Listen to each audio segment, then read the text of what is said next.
Selamat pagi, siang, sore, malam, Bapak. Perkenalkan, nama saya Merina Nabila Saputri, NIM 19211413.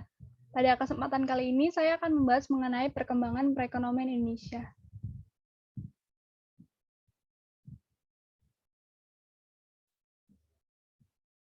Ada 4 hal yang akan saya bahas pada kesempatan kali ini. Yang pertama ada pertumbuhan ekonomi, yang kedua ada stabilitas perekonomian, yang ketiga ada ketenagakerjaan, dan yang keempat ada neraca pembayaran.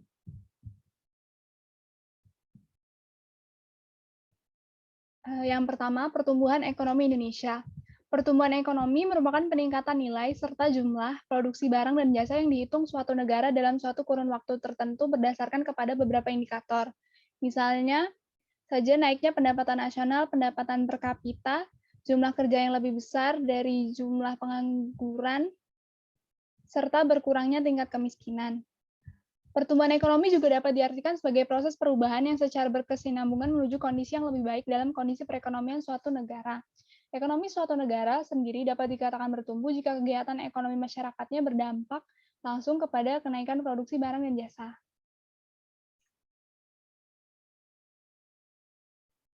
Faktor penentu pertumbuhan ekonomi yang paling banyak dipelajari dalam literatur adalah faktor produktivitas, perkembangan keuangan, investasi dalam negeri, investasi asing langsung, tabungan, tingkat melek huruf, dan tingkat inflasi.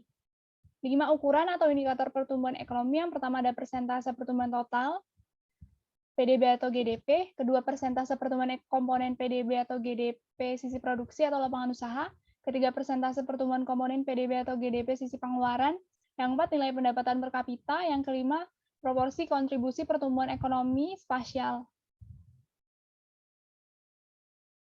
Pertumbuhan ekonomi 2019. Grafik ini adalah grafik pertumbuhan dan distribusi PDB beberapa lapangan usaha tahun 2019. Grafik kedua adalah sumber pertumbuhan PDB menurut lapangan usaha pada tahun 2017, 2018, dan 2019. Perekonomian Indonesia tahun 2019 yang diukur berdasarkan produk domestik bruto atas dasar harga berlaku mencapai 15.833,9 triliun dan PDB per kapita mencapai 59,1 juta atau 4.174,9 US dollar. Ekonomi Indonesia tahun 2019 tumbuh 5,02%, lebih rendah dibanding capaian tahun 2018 sebesar 5,17%. Dari sisi produksi, pertumbuhan tertinggi dicapai lapangan usaha, jasa lainnya sebesar 10,55%. Dari sisi pengeluaran, pertumbuhan tertinggi dicapai oleh komponen pengeluaran konsumsi lembaga non-profit yang melayani rumah tangga sebesar 10,62%. Ekonomi Indonesia triwulan keempat 2019 dibanding triwulan keempat 2018 tumbuh 4,97%. Dari sisi produksi, pertumbuhan didorong oleh semua lapangan usaha dengan pertumbuhan tertinggi dicapai lapangan usaha jasa lainnya sebesar 10,78%.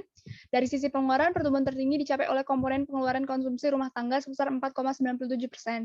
Ekonomi Indonesia triwulan keempat 2019 dibanding triwulan ketiga 2019 mengalami kontraksi sebesar 1,74%. Dari sisi produksi, hal ini disebabkan oleh efek musiman pada lapangan usaha pertanian, kehutanan, dan perikanan, yang mengalami penurunan 20,52%. Dari sisi pengeluaran disebabkan oleh komponen ekspor barang dan jasa yang mengalami kontraksi sebesar 2,55%. Struktur ekonomi Indonesia secara spasial tahun 2019 didominasi oleh kelompok provinsi di Pulau Jawa dan Pulau Sumatera. Pulau Jawa memberikan kontribusi terbesar terhadap produk domestik bruto, yakni sebesar 59%, diikuti oleh Pulau Sumatera sebesar 21,30% dan Pulau Kalimantan 8,05%.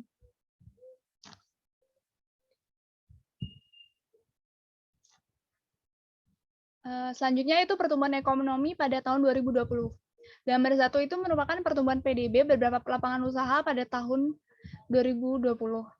Perekonomian Indonesia 2020 yang diukur berdasarkan PDB atas dasar harga berlaku mencapai 15.434,2 triliun dan PDB per kapita mencapai 56,9 juta atau 3.911,7 US dollar.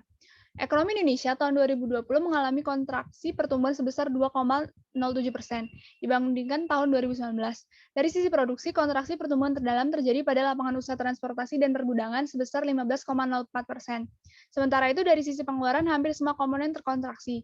Komponen ekspor barang dan jasa menjadi komponen dengan kontraksi terdalam sebesar 7,70%. Sementara impor barang dan jasa yang merupakan faktor pengurang terkontraksi sebesar 14,71%. Ekonomi Indonesia triwulan keempat 2020 terhadap triwulan keempat 2019 mengalami kontraksi pertumbuhan sebesar 2,19%.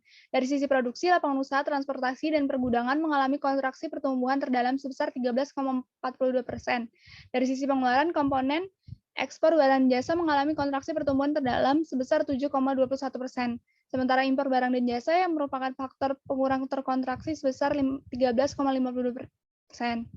Ekonomi Indonesia triwulan keempat 2020 terhadap triwulan sebelumnya mengalami kontraksi pertumbuhan sebesar 0,42%. Dari sisi produksi, kontraksi pertumbuhan terdalam terjadi pada lapangan usaha pertanian, kehutanan, dan perikanan sebesar 20,15%. Dari sisi pengeluaran, pertumbuhan tertinggi dicapai oleh komponen pengeluaran konsumsi pemerintah yang tumbuh sebesar 27,15%. Struktur ekonomi Indonesia secara spasial pada 2020 didominasi oleh kelompok provinsi di Pulau Jawa sebesar 58,75% dengan kinerja ekonomi yang mengalami kontraksi pertumbuhan sebesar 2,51%. Selanjutnya itu pertumbuhan ekonomi 2021 pada triwulan kedua. Gambar 1 merupakan pertumbuhan PDB beberapa lapangan usaha pada triwulan kedua 2020, triwulan ke-1 2021, dan triwulan kedua 2021.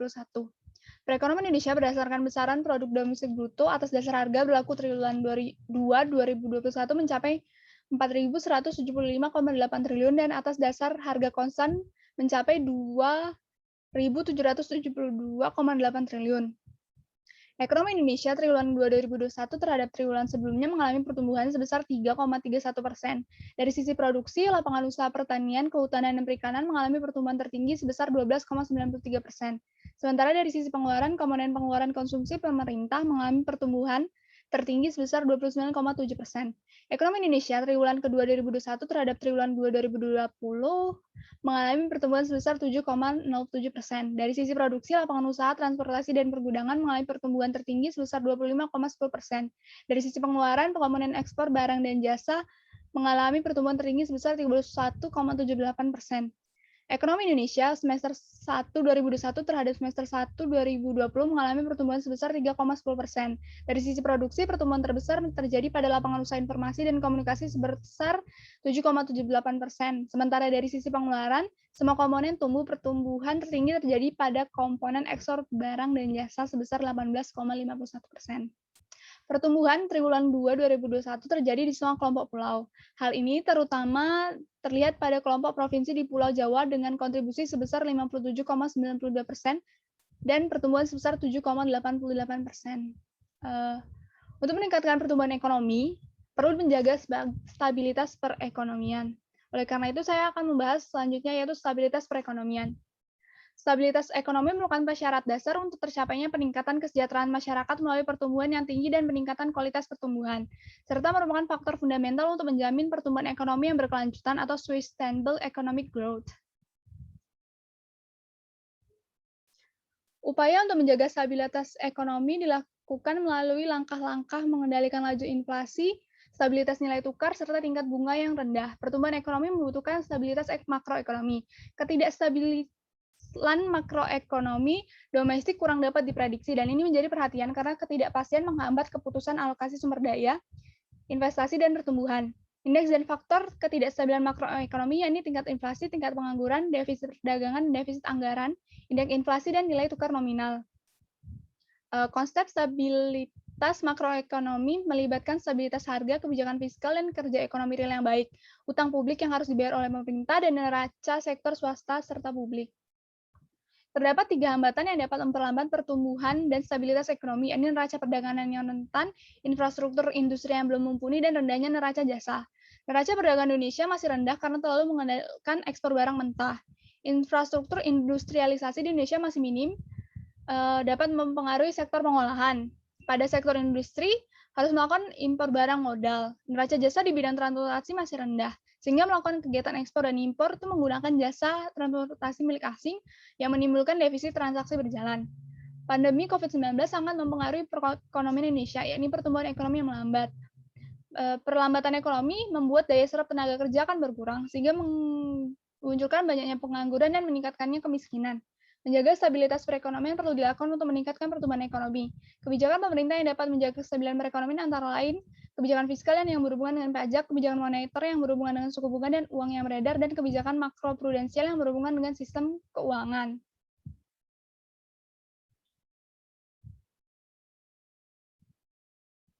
Pertumbuhan ekonomi, kebijakan fiskal dan kebijakan moneter yang diambil pemerintah Indonesia dalam menghadapi pandemi COVID-19 yaitu melakukan realokasi anggaran pengadaan barang dan jasa untuk penanganan COVID-19 dan memberikan bantuan kredit kepada pelaku dunia usaha, terutama kepada kredit usaha rakyat atau KUR. Kebijakan ini diambil pemerintah Indonesia agar perekonomian tetap bisa terjaga meskipun di masa pandemi COVID-19. Pertumbuhan ekonomi setiap negara menjadi tolak ukur tingkat kemajuan atau kemundurannya. Semakin baik pertumbuhan ekonomi negara, maka semakin berpotensi menjadi negara maju. Untuk menjaga stabilitas ekonomi dalam sebuah negara dibutuhkan kebijakan fiskal, kebijakan moneter, dan kebijakan makroprudensial. Selanjutnya saya akan menjelaskan ketiga kebijakan yang telah saya sebutkan tadi. Yang pertama ada kebijakan fiskal. Kebijakan fiskal dilakukan pemerintah untuk mengatur kestabilan ekonomi negara melalui pengendalian atas penerimaan dan pengeluaran pemerintah. Penerimaan pemerintah dalam hal ini berupa pajak yang diambil dari pengeluaran masyarakat. Penerimaan pajak dapat digunakan untuk meningkatkan pertumbuhan ekonomi dengan membangun fasilitas publik, membuat program yang bermanfaat, belanja barang untuk memenuhi kebutuhan masyarakat, dan dapat menjaga kestabilan perekonomian. Yang kedua ada kebijakan moneter. Kebijakan moneter dilakukan oleh Bank Sentral dalam mengatur persediaan uang yang beredar agar mencapai kestabilan internal, eksternal, serta stabilitas ekonomi. Kestabilan tersebut bisa berupa pertumbuhan ekonomi, neraca pembayaran, serta neraca pembayaran internasional. Langkah-langkah yang dilakukan oleh Bank Sentral adalah dengan menetapkan suku bunga serta mengendalikan jumlah uang yang beredar agar nilainya tetap stabil. Kebijakan yang ketiga ada kebijakan makroprudensial yang menjadi tugas utama Bank Indonesia dilakukan untuk menjaga stabilitas sistem keuangan. Kebijakan makroprudensial dimulai sejak tahap awal, yakni pemetaan dan pemantauan risiko, hingga berlanjut ke tahap pemilihan instrumen kebijakan yang diperlukan berikut implementasinya. Tahap terakhir dalam evaluasi untuk mengetahui efektivitas tindakan yang diambil. Pembuatan kebijakan fiskal maupun moneter mempunyai tujuan yang baik, yakni menstabilkan perekonomian negara. Pembuatan kebijakan fiskal dan kebijakan moneter memberikan dampak bagi negara dan masyarakat. Dampak kebijakan fiskal dan kebijakan moneter terhadap perekonomian adalah negara dapat mengalami inflasi dan suku bunga naik. Inflasi yang tinggi dan tidak stabil dapat menyebabkan pendapatan masyarakat turun dan dapat memberikan dampak terhadap nilai rupiah. Jika suku bunga naik, maka penanaman investasi dapat meningkat, sehingga banyak dibutuhkan tenaga kerja yang membuat banyak lowongan kerja dan tingkat pengangguran dapat menurun. Pemerintah perlu melakukan kestabilan nilai rupiah agar inflasi tidak terjadi. Masyarakat dapat menjaga nilai tukar rupiah stabil dengan tidak melakukan transaksi menggunakan mata uang asing.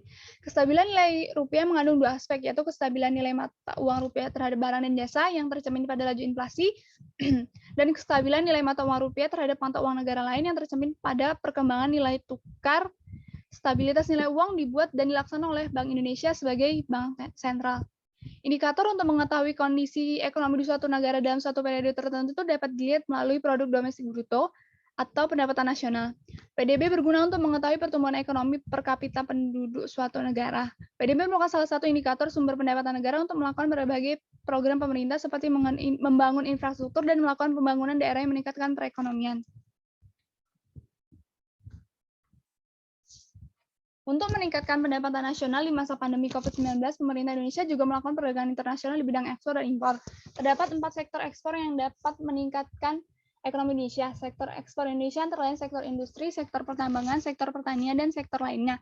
Sektor ekspor Indonesia didominasi oleh sektor industri. Sektor industri dapat diandalkan Indonesia untuk melakukan kegiatan ekspor, sehingga dapat meningkatkan pertumbuhan ekonomi dan pendapatan masyarakat. Penyumbang pendapatan nasional Indonesia didapat dari ekspor migas dan non-migas. Berdasarkan data BPS tahun 2020, jumlah nilai ekspor migas non-migas mengalami fluktuasi yang diakibatkan adanya pandemi COVID-19. Nilai ekspor non-migas lebih tinggi dibandingkan nilai ekspor migas. Kegiatan ekspor migas dan non-migas menjadi salah satu komoditi untuk diekspor ke negara lain karena komoditi migas dan non-migas merupakan salah satu penyumbang terbesar pendapatan negara. Komoditi ekspor migas adalah produk minyak hasil manufaktur, minyak mentah, dan gas alam hasil pertambangan, gas LPG, dan gas lainnya hasil manufaktur. Komoditi ekspor non-migas merupakan hasil pertanian terdiri dari biji kopi, teh, rempah-rempah, tembakau, biji coklat, udang, dan lain-lain.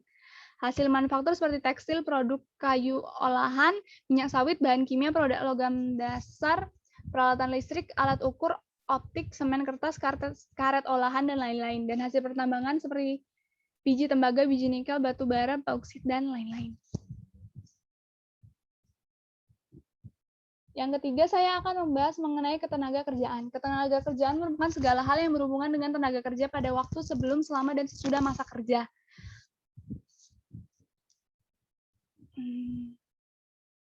Penduduk usia kerja atau disebut tenaga kerja adalah mereka yang dianggap dapat bekerja dan sanggup bekerja untuk menghasilkan barang dan jasa untuk kebutuhan sendiri atau masyarakat. Walaupun tidak ada permintaan kerja, dilihat dari usia yang disebut tenaga kerja adalah mereka yang berusia 15 tahun ke atas. Berdasarkan kegiatan utamanya, mereka yang tergolong sebagai penduduk usia kerja terdiri atas dua kelompok, yaitu angkatan kerja dan bukan angkatan kerja. Selanjutnya mereka kemudian tergolong sebagai angkatan kerja, dikelompokkan lagi yaitu penduduk yang bekerja dan yang menganggur atau pengangguran terbuka.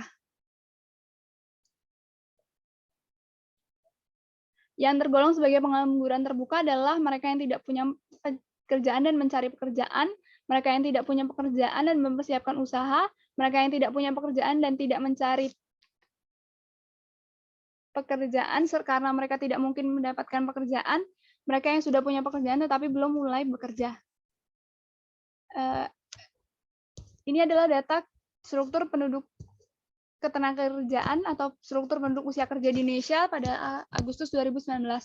Penduduk usia kerja berdasarkan data Sakernas periode Agustus 2019 yang diolah Pusdatinaker sebesar 197,9 juta orang atau sekitar 73,69% dari jumlah populasi Indonesia. Dari jumlah penduduk usia kerja sebesar 197,9 juta orang, sekitar 133,56 juta penduduk atau 67,49% adalah mereka yang berpartisipasi aktif ke dalam pasar kerja atau menjadi angkatan kerja. Dari jumlah angkatan kerja sebesar 133,56 juta orang terdapat sebanyak 126,51 juta atau sebesar 94,72% penduduk yang bekerja. Dari jumlah angkatan kerja sebesar 133,56 juta orang, sekitar 7,4 juta penduduk atau 5,28% adalah mereka yang tidak dapat terserap ke dalam pasar kerja atau menjadi pengangguran terbuka. Dari 268,5 juta penduduk Indonesia, 16,45%-nya berusia muda atau 15-24 tahun. Dan dari hasil pengolahan Pusdatinaker terhadap data Sakernas periode Agustus 2019, ditemukan bahwa 44,19 juta anak muda usia 15-24 tahun di Indonesia atau 21,72% adalah mereka dalam status tidak bersekolah, bekerja, atau mengikuti pelatihan atau NEET. Ini adalah data ketenagakerjaan pada tahun 2020 atau struktur penduduk usia kerja di Indonesia periode Agustus 2020.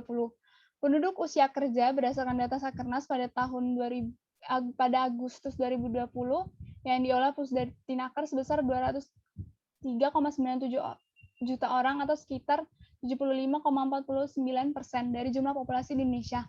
Angkatan kerja atau labor force adalah mereka yang sudah dan bersedia bekerja dari 203,97 juta penduduk usia kerja, sekitar 138,22 juta penduduk atau sekitar 67,77% adalah mereka yang berpartisipasi aktif ke dalam pasar kerja atau menjadi angkatan kerja. Jumlah penduduk yang bekerja 2020 ada 128,45 juta orang. Pada Agustus 2020, penduduk laki-laki yang bekerja sebesar 77,76 juta orang atau sekitar 60,53%, dan penduduk perempuan yang bekerja sebanyak 50,70 juta orang atau sekitar 39,47%. Dari jumlah angkatan kerja sebesar 138,22 juta orang, sekitar 9,77 juta penduduk atau 7,07% adalah mereka yang tidak dapat terserap ke dalam pasar kerja dan menjadi pengangguran terbuka. Dari survei Angkatan Kerja Nasional periode Agustus 2020 yang dilakukan oleh BPS, diketahui bahwa sekitar 14,28% dari total PUK terdampak akibat pandemi COVID, di mana mereka adalah yang pertama yang menjadi pengangguran karena pandemi COVID-19 sekitar 2.530 orang atau 1,26%. Yang kedua yang keluar dari pasar kerja akibat pandemi COVID dan masuk menjadi BAK sekitar 797.000 orang atau 0,37%. Yang ketiga yang sementara tidak bekerja karena terdampak pandemi COVID sebesar 1.772.000 orang atau 0,87%. Dan yang keempat yang mengalami pengurangan jam kerja akibat pandemi COVID sebanyak 24.027.000 orang atau 11,78%. Lihat dari tempat tinggal, PUK yang tinggal di perkotaan sekitar 17,75% yang terdampak pandemi COVID-19. Sedangkan PUK yang tinggal di perdesaan sekitar 9,71% yang terdampak COVID-19. Ini adalah data struktur tenaga kerjaan untuk periode Februari 2021, di mana ada 205,36 juta orang penduduk usia kerja, 65,55 juta orang bukan angkatan kerja, 139,81 juta orang angkatan kerja, dan 8,75 juta orang pengangguran, dan 131,06 juta orang yang bekerja. Selanjutnya saya akan membahas mengenai neraca pembayaran Indonesia.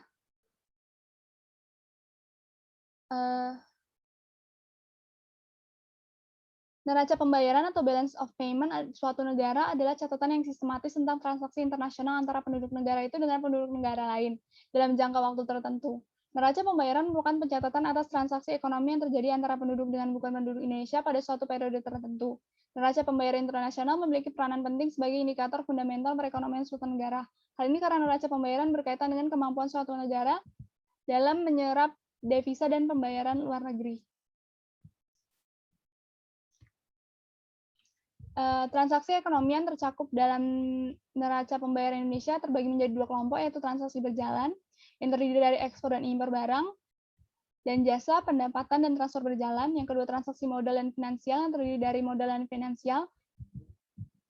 Transaksi ekonomi yang dicatat dalam neraca pembayaran diakibatkan oleh terjadinya pertukaran atau transfer nilai ekonomi antara penduduk dan bukan penduduk Indonesia. Dalam suatu pertukaran penduduk, Indonesia memperoleh atau melepaskan kepemilikan atas suatu nilai ekonomi dengan menyerahkan atau mendapatkan kepemilikan atas nilai ekonomi lainnya dari bukan penduduk. Sementara untuk transaksi yang diakibatkan oleh transfer, suatu nilai ekonomi diberikan atau diterima oleh penduduk Indonesia tanpa ada balasan nilai ekonomi lainnya. Suatu transaksi ekonomi meskipun tanpa terjadinya pertukaran atau transfer itu tetap dapat dicatat dalam neraca pembayaran. Cara pencatatan transaksi ini lebih umum dikenal dengan sebutan transaksi yang diimputasi. Sebagai contoh adalah pencatatan atas laba. Perusahaan penanaman modal asing pada komponen laba ditanam kembali di neraca pembayaran. Tujuan statistik neraca pembayaran Indonesia yang pertama mengetahui peranan sektor eksternal dalam perekonomian, yang kedua mengetahui aliran sumber daya dengan negara lain, yang ketiga mengetahui struktur ekonomi dan perdagangan, yang keempat mengetahui permasalahan utang luar negeri, yang kelima mengetahui perubahan posisi cadangan devisa dan potensi tekanan terhadap nilai tukar, yang keenam sebagai sumber data dan informasi dalam menyusun anggaran devisa, serta yang ketujuh sebagai sumber data penyusunan statistik neraca nasional. Neraca pembayaran 2019 dapat dilihat pada gambar. Perkembangan NPI secara keseluruhan tahun 2019 menunjukkan ketahanan sektor eksternal yang tetap terjaga. Defisit neraca transaksi berjalan masih berada dalam batas yang aman, yaitu sebesar 30,4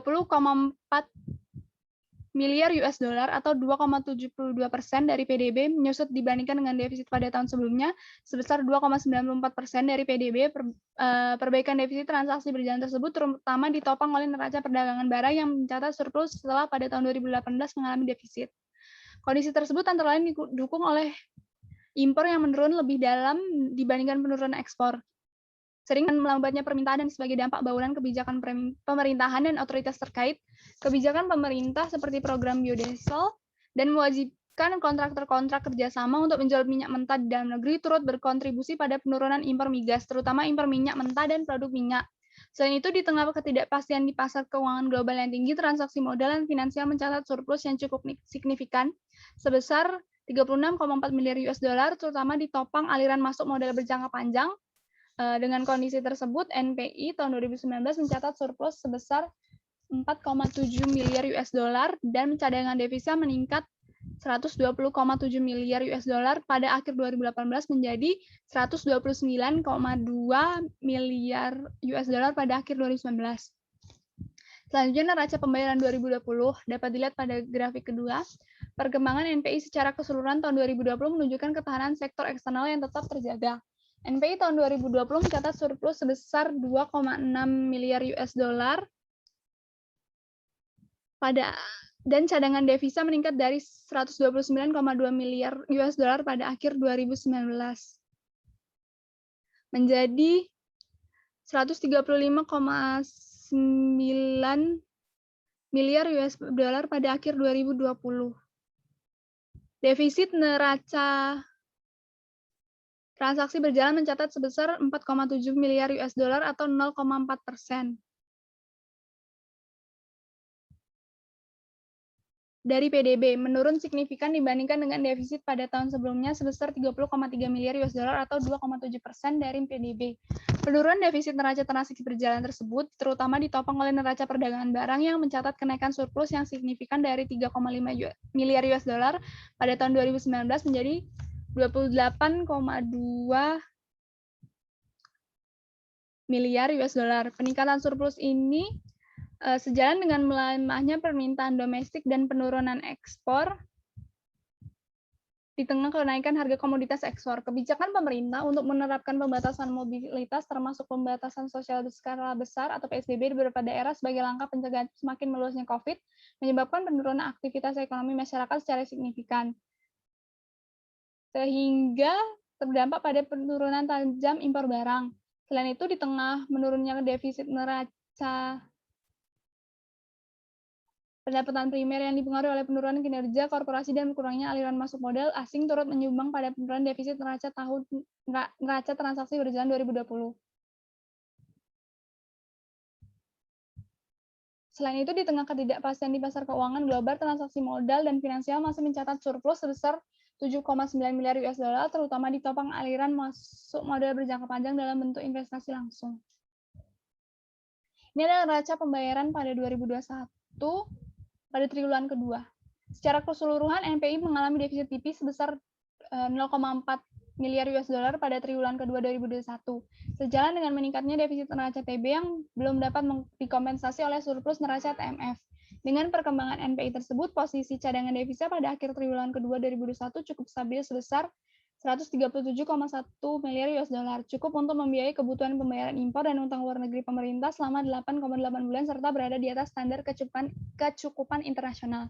Pada triwulan kedua 2021, transaksi modal finansial atau TMF mencatat surplus sebesar 1,9 miliar US dollar atau 0,7% dari PDB. Lebih rendah dibandingkan surplus pada triwulan sebelumnya mencatat sebesar 5,5 miliar US dollar atau 2,0% dari PDB. Surplus TMF tersebut disebabkan oleh kenaikan surplus investasi langsung dan tetap surplusnya investasi portofolio walaupun lebih rendah dibanding triwulan sebelumnya. Sementara transaksi investasi lainnya mengalami kenaikan defisit. Selanjutnya, atau yang terakhir, saya akan membahas mengenai prospek perkembangan ekonomi Indonesia 2021. COVID-19 itu menyebabkan salah satu resesi global yang paling parah dalam sejarah. Meski mengalami resesi yang tergolong ringan, Indonesia tidak luput dari resesi. Sekitar 1,8 juta orang kehilangan pekerjaan antara Februari 2020 dan 2021, dan 2,8 juta orang jatuh ke dalam kemiskinan. Namun program bantuan sosial pemerintah mampu mengurangi hasil potensi dampak yang lebih buruk. Pemulihan ekonomi Indonesia hingga triwulan pertama tahun 2021 relatif berjalan perlahan meskipun indikator-indikator ekonomi menunjukkan pemulihan lebih kuat pada triwulan kedua. Kesenjangan pemulihan Indonesia, perbedaan antara PDB real dan tren sebelum krisis telah berkurang dari minus 7,5% ke minus 7,1% antara kuartal 2 dan kuartal 4 2020.